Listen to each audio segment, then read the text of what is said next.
अस्सलाम वालेकुम रहमतुल्लाहि व बरकातुहू। एक हदीस शरीफ में आया है, ये जो दुनिया है ना, ये एक फ़ानी चीज़ है, यानी ख़त्म होने वाली, और इसकी सबसे बेहतरीन दौलत नेक बीवी है। इस हदीस ने सबसे पहले हमें ये याद दिलाया कि दुनिया ख़त्म होने वाली है।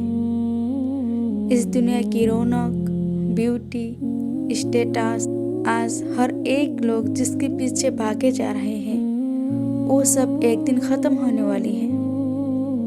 आज हम ब्यूटी के पीछे भागते हैं, स्टेटस के पीछे भागते हैं, दौलत के पीछे भागते हैं, शान और शौकत के पीछे भागते हैं। अगर एक कार ले लिया तो दूसरी कार लेने की कोशिश में लगे रहते हैं। और ख़ास तौर पर औरतें गोल्ड की ज्वेलरी खरीदने में, नए नए कपड़े लेने में बिजी हैं। लेकिन ये सब कुछ एक दिन ख़त्म होने वाली है। कुछ भी नहीं रहेगा हमारे पास, ना पैसा रहेगा, ना हमारी ब्यूटी रहेंगे, ना हमारे पास नए नए जोड़े रहेंगे। सब कुछ एक दिन ख़त्म होने वाली है। तो इस हदीस हमें यही याद दिलाती है कि दुनिया हमेशा रहने वाली नहीं है, ये एक न एक दिन ख़त्म होने वाली है। तो हमें दुनिया के पीछे नहीं भागना है। जो ख़त्म होने वाली है हम उसके पीछे क्यों भागे? जो हमेशा हमेशा रहने वाली है हमें उसकी फिक्र करनी है। हमें अपनी ज़िंदगी को उसके लिए गुजारनी है कि जो आने वाली ज़िंदगी है, जहाँ पे हम हमेशा हमेशा रहने वाले हैं, जहाँ पे ना तो मौत आएगी, ना ही हमारी ज़िंदगी ख़त्म होगी। हमें उसके लिए रेडी होनी है, ना कि दुनिया की शान और शौकत के पीछे भागनी है। एक बात आप खुद ही से पूछो कि अगर अल्लाह ताला के नज़दीक पैसों का कोई इज्जत होता तो क्या आप सल्लल्लाहु अलैहि वसल्लम जो अल्लाह ताला के दोस्त थे, क्या अल्लाह ताला उनको गरीबी की हालत में रखते? अल्लाह ताला के नज़दीक इस दुनिया का कोई हैसियत नहीं, ज़र्रा बराबर भी हैसियत नहीं है। लेकिन हम क्या करते हैं? दुनिया के लिए अपनी ज़िंदगी बर्बाद कर देते हैं।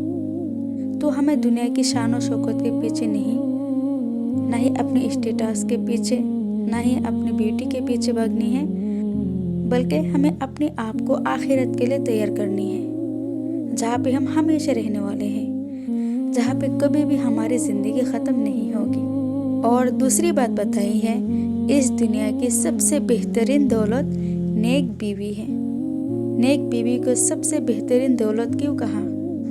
देखिए, दौलत सिर्फ पैसा नहीं है, बल्कि जो चीज़ इंसान को सुकून दे, दीन में मदद करे और ज़िंदगी को बेहतरीन बनाए, उसे कहते हैं दौलत। लेकिन हमें क्या लगता है, दौलत नाम सुनते ही हमारे दिमाग में आ जाते हैं बहुत सारे पैसा, बड़े बड़े ऊंचे ऊंचे बंगला और बड़े बड़े कार। लेकिन असल में दौलत वो है जो आपको सुकून दे, जो आपको दिन में आगे बढ़ने की मदद करे, जो आपकी ज़िंदगी को बेहतर बनाए।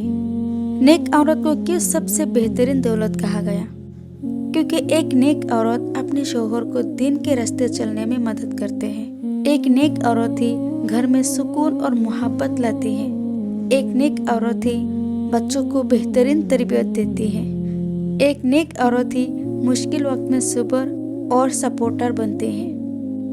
बल्कि वो सिर्फ आपकी दुनिया ही नहीं, बल्कि आपकी आखिरत भी बना देती है। इसलिए कहा गया कि दुनिया की सबसे बेहतरीन दौलत नेक बीवी है। तो एक नेक बीवी की ये जिम्मेदारी होती है, वो खुद भी दीन के रास्ते पे चलते हैं और अपने शौहर को भी दीन के रास्ते चलने में मदद करती हैं और अपने घर को सुकून से भर देते हैं, घर में मोहब्बत लाती है अपने अखलाक से।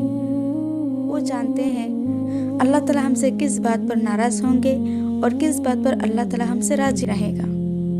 एक नेक बीवी अपने घर को सुन्नतों से सजा देती है। जहाँ भी देखेंगे हमें घर के हर एक कोने में हमें रौनक ही रौनक नज़र आएंगे।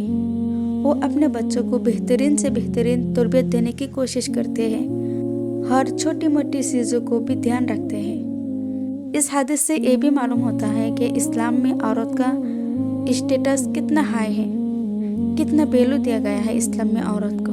उसको सिर्फ घर तक महदूद नहीं रखा, बल्कि पूरी नस्ल का तरबियत का ज़रिया बना गया है। आज लोग क्या करते हैं? ब्यूटी के पीछे भागते हैं, फैशन के पीछे भागते हैं और पैसों के पीछे। लेकिन नबी करीम सल्लल्लाहु अलैहि वसल्लम ने फरमाया है, असली ब्यूटी दीन और अच्छे अखलाक में है। दुनिया की सबसे बेहतरीन दौलत पैसा नहीं बल्कि एक नेक औरत है जो अपने घर को जन्नत बना देते हैं। अल्लाह ताला हम सबको नेक औरत बनने की तौफीक अता फरमाए। आमीन।